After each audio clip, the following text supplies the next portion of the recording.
ঘরে সুন্দরভাবে একদম দোকানের মতো খাঁটি ঘি কী করে তৈরি করবে আজকে সেটাই তোমাদের সাথে শেয়ার করব।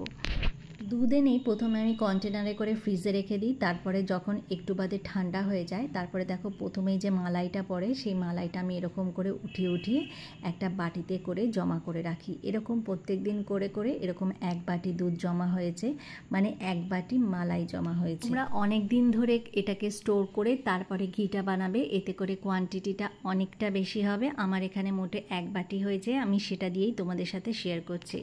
প্রথমেই দেখো একটা বাটির মধ্যে আমি ফ্রিজের ঠান্ডা জল একদম দিয়ে দিয়েছি, তারপরে এই মালাইটাকে এই জলের মধ্যে দিয়ে দেবো। এই ঠান্ডা জলের মধ্যে মালাইটাকে দিলে পরে এর মধ্যে থেকে যখন আমি ঘোলাবো তখন মাখনটা উঠে আসবে। তোমরা যদি পারো তাহলে ডিপ ফ্রিজের একদম ঠান্ডা চিল জল ব্যবহার করবে, এতে করে মালাইটা খুব ভালোভাবে বেরিয়ে আসবে। হাত দিয়ে দিয়ে এইভাবে যতটা পেরেছি ততটাকে উঠিয়ে নিয়েছি। এরপরে যতটা না বেরিয়ে আসবে তারপরে আমি এর মধ্যে বেশ কিছুটা পরিমাণ বরফ দিয়ে দেবো। বরফ দিলে কি হবে, অনেকটা বেশি করে জমাট হয়ে যাবে আর ভালোভাবে করে এর মধ্যে থেকে মালাইটা উঠে আসবে। প্রথম অবস্থায় মনে হবে যে হাতের মধ্যে আটকে যাচ্ছে, একদমই উঠছে না, কিন্তু যত বেশি ঠান্ডা জল বা বরফ দেবে তত বেশি করে এটা উঠে আসবে।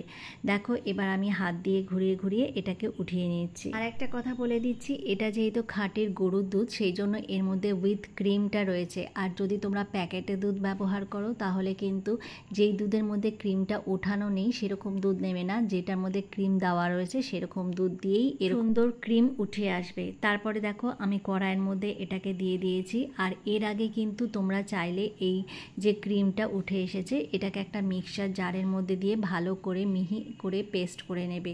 আর নড়লে তোমরা শিলনোড়াতেও বেটে নিতে পারো, আমি সেটা করিনি, একদম কড়াইতে দিয়ে দিয়েছি। তারপরে একদম লো হিটে এটাকে অনবরত নাড়তে হবে। এর মধ্যে কিন্তু একদম বেশি তাপ দেওয়া যাবে না, একদম আস্তে আস্তে তাপ দিতে দিতে দেখবে অল্প অল্প করে তেল বেরিয়ে আসছে।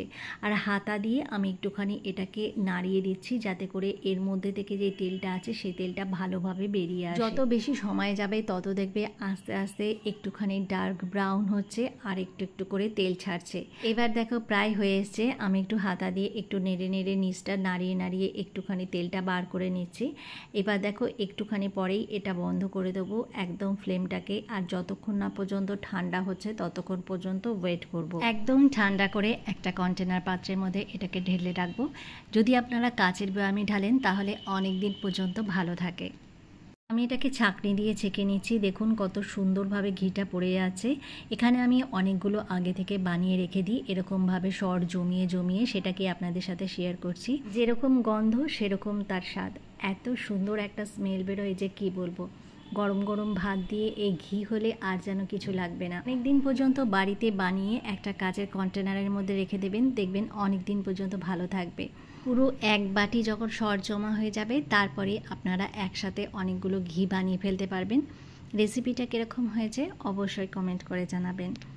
আবারও নতুন নতুন রেসিপি নিয়ে আপনাদের সামনে হাজির হয়ে যাব। আজকের মতো এখানেই বিদায় জানাচ্ছি।